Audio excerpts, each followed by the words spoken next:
نهار حصلت راجلي كيخونني، درت له واحد الخطه دايزها الكلام، خليته ما بقاش كيحمل العيالات، وحتى الخروج من الدار ما بقاش كيبغي يخرج. انا البنات كنت مزوجه الحمد لله، ما كانت ناقصاني مع راجلي حتى شي حاجه، ولا حتى هو كانت ناقصه معايا شي حاجه. ولكن راكم كتعرفوا جنس الرجال ضروري ما غادي يبدا يشوف هنا ويشوف لهين. ايوا البنات، واحد النهار جالسه مع ليا ما بيا، حتى كنسمع الراجل داوي في التليفون، وسمعته باللي داوي مع مرا، وفاش وقفت عليه بدا كيهضر بحال الا داوي مع شي واحد صاحبه. درت راسي بحال الا ما سمعت حتى شي حاجه، وكملت حياتي عادي. نهار على نهار وليت كنشوف شي حوايج اللي كتخليني نشك في راجلي. مثلا كيجيب حوايجو فيهم الريحه ديال العيالات، بعض المرات كتجي فيه شي بقعه ديال العكار في الحوايج ديالو، وانا ديك الساعه كنت حاسه باللي الراجل كيدير شي حاجه من مورا ظهري. حتى لواحد النهار انا كنت ناعسه والراجل ناض كيتسلت من حدايا، وحسيت به وفقت به، وقلت صافي غادي نخليه حتى يطمن. عاد ديك الساعه غادي نخرج ونتصنت ونعرف مع من كيهضر. خرج كيتسلت على ريوس صبعانو باش انا ما نحس بحتى شي حاجه.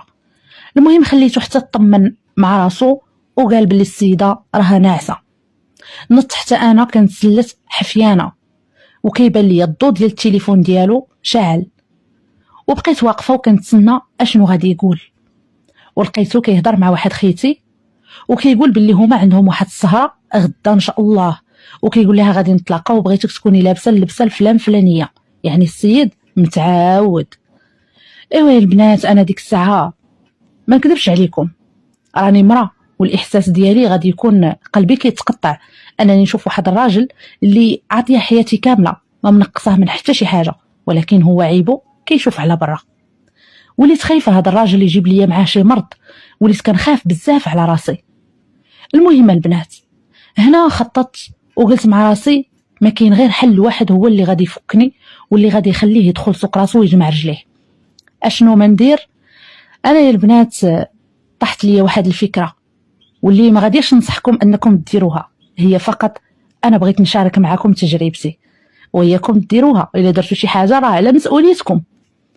ايوا يا البنات، جبت انايا الحار اولا الفلفله الغويزيه، حكيتها لي على الملابس الداخليه ديالو كامله، ما خليت ليه حتى شي حاجه، كلهم حكيت فيهم الغويزيه. وراكم عارفين الغويزيه راه غير الا شميتي ريحتها كياكلك لحمك. وطويت ليه الملابس ديالو، وكيف ما العاده هو كيجي من الخدمه كيدخل يدوش وكياخذ واحد منهم باش يلبسو. المهم النهار الاول خرج، يعني هو كان غير كيجي من الخدمه كيجلس واحد شويه وكيقول لك صافي انا غادي نتلاقى مع صحابي في القهوه، ولكن هو كان كيمشي وكيخرج مع صحابو وكيقصروا. المهم هذيك الليله رجع قبل من الوقت، رجع حالته حاله ملي دخل وهو كيحك ويعني حاس بواحد الاحساس ماشي هو هذاك. جا لعندي قال لي ما عرفتش مالي اليوم. قلت له مالك؟ قال لي ملي خرجت وانا يعني كنحس بالحكان وطالعاني بحال الحراره. قال لي وقيلا غادي نمشي ندخل ندوش. مشى دوش البنات، وعاود ثاني فاش غيخرج من الدوش غادي يجي ويهز نفس هذوك الملابس اللي انا حاكه فيهم الغويزيه. غادي يبات الليل كامل هو كيتحرق، الليل كامل هو ما فهمش راسو اشنو اللي واقع ليه، ولكن ما كيقدرش يتشكى عليا، فقط تشكى عليا غير النهار الاول، وانا العلامات ديال داك الشيء راني كنشوفهم قدامي. بقيت ساكته. الغد ليه عاود عيط ليه صاحبه وقال لي جي راه حنا غادي نجلسوا مع بعضياتنا يعني وكملوا من راسكم، راه عارفين يعني جايبين البنات. مشى عاود ثاني، رجع في نص الوقيته غير خرج ما كملش معاهم الجلسه ورجع كيجري. عاود ثاني جاني شال الدوش، قال لي انا ما بقيتش فاهم راسي، ما عرفتش شنو هادشي اللي واقع ليا. قلت له مالك شنو اللي واقع؟ قال لي ما عرفتش انا، يمكن هاد الملابس الداخليه ديالي يمكن قدامت وليت لي لبستو كنحس بالحساسيه، هادو ما بقاوش موافقيني. قلت له شري وحدين جداد. قال لي صافي هي اللي ما تعاودش. ايوا البنات، مشى شرا واحد الزينه كامله جديده وجابها حطها في المجر في البلاصه فين كنحط ليه الاخرين، وقال لي الاخرين حيديهم صافي لوحيهم. وداك الشيء اللي كان لحتهم وجبت دوك الجداد درت ليهم نفس الطريقه اللي كنت دايرها للاخرين، وعاود طويتهم ورديتهم بلاصتهم. ايوا السيد عاود ثاني كيجي ويخرج مع صحابو، كيوقع ليه المشكل كيرجع للدار كيمشي غير للدوش، يعني حياته ولات جحيم لدرجه انه ولا شاك انه يكون عنده شي مرض. فقال لي انا ضروري خصني نمشي نشوف الطبيب. ما عرفش شنو هادشي اللي واقع ليا، واش حساسيه واش كذا. مشى للطبيب البنات، والطبيب ما عرف له حتى شي حاجه، فقط انه قال له ربما ديك الحكه يا اما من نوعيه ديال الملابس الداخليه ديالك ما مزياناش. قال له هو لا، انا كناخذهم قطن ويعني ما عنديش فيهم مشكل. قال له كذلك ممكن تكون الا كانت عندك شي علاقه اللي هي خارج اطار الزواج، ممكن حتى هي انتقل لك منها بكتيريا واللي دير لك الحكه. هنا ولا كيخاف، بطبيعه الحال جاب الادويه ديالو، وكاع داك الدواء انا قريته ولقيت باللي هو دواء مضاد للبكتيريا اللي كتنتقل يعني عبر العلاقات اللي خارج اطار الزواج. وكان كيشرب داك الدواء، وانا فاش كنسولو كيقول لي هذا راه غير دواء ديال الحساسيه، ولكن انا كنت قريت الورقه ديال دوك الدواء كامل. دازت مده، الراجل عمره ما بقى خرج من الدار، جالس ما كيمشي لهنا ولا لهين، حس براسو ولا شويه لاباس. لحقاش انا هادوك الملابس الداخليه من بعد ما بدا هو كيشرب الدواء وتبت معايا في الدار، يعني صبنتهم وكل شيء رديته، هو هذاك ما بقاش كيحس بديك الحكه. من بعد البنات حس براسو طمن انه تعافى، ما بقاش عنده داك المشكل. اشنو غادي يدير؟ غادي يرجع لعوايدو. بدا عاوتاني كيتصل بصحابو، شحال من مره صدفه كنسمعوا انه كيهضر على شي خرجه وعلى شي قصاره باغيين يديروها مع بعضياتهم. رجعت له حتى انا نفس العاده، رجعت حكيت ليه عاوتاني الغويزيه في الملابس الداخليه، وبدات رحلتي معاه عاوتاني من جديد، لان راجلي مبرعني ما ناقصاني معاه حتى شي حاجه. لكن هاد الحاجه هي اللي فيه خيبه.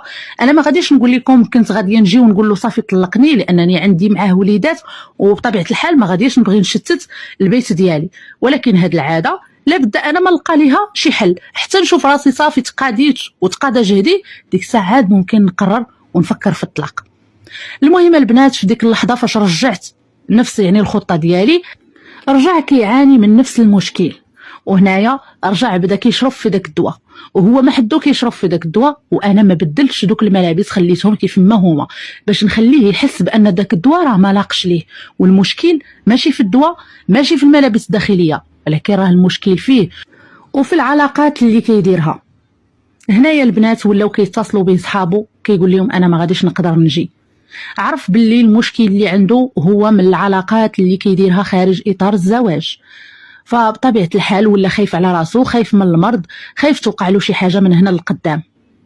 جلس معايا مده طويله البنات، كيجي يعني من الخدمه كيبقى جالس معايا كيدير شي فيلم ولا كيشد التليفون ديالو وصافي. كنعمر واحد البريد ديال اتاي وكنجلس انا وراجلي ونتسايروا، يعاود لي شنو طرا في الخدمه وانا نعاود له شنو طرا في النهار ووليداتو شنو داروا.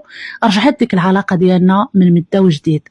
تخيلوا البنات داك الوقت اللي كان كيقضيه مع صحابه وكيمشي كيقصر، ولا داك الوقت كله مستغلوا معايا ومع وليداتو، ولا كيخرج وليداتو ولا كيحاول انهم يدخلهم لشي نادي كيمشي معاهم يدوز معاهم الوقيت. بعد المرات كنخرجوا حنا مع بعضياتنا كنديروا شي رحله كنسافروا، صافي ولا وقته كله معانا. اي واحد اتصل به من صحابه كيقول له جي راه كاينه شي عراضه كيقول لهم غير بالصحه انا راه كيتسناوني ولادي. صراحه البنات هاد القضيه تبعتها معاه، ومن بعد بقى فيا باللي شد معايا الطريق ورجعت يعني حيدت ديك القضيه، صبنت له يعني كاع هذوك الملابس ديالو لحد الساعه ها هو شاد معايا الطريق، والحمد لله ما بقيت شفت عليه حتى شي حاجه. ولكن النهار اللي غادي نشوف عليه شي حاجه غادي نرجع لنفس الخطه ديالي حتى نخليه مرض في راسو وما يبقاش فاهم اشنو خصو يدير. تخيلوا البنات حتى الطبيب ما عرفش المشكل منين، فقط قال له باللي هذا الشيء كينتقل عبر العلاقات يعني اللي خارج اطار الزواج. انا هذه خطه درتها ونفعت مع راجلي، انا ما ظلمتوش، هو اللي جبدني. ايوا يا المستمعين ما تنسوش قليب وحركه الاكسبلور.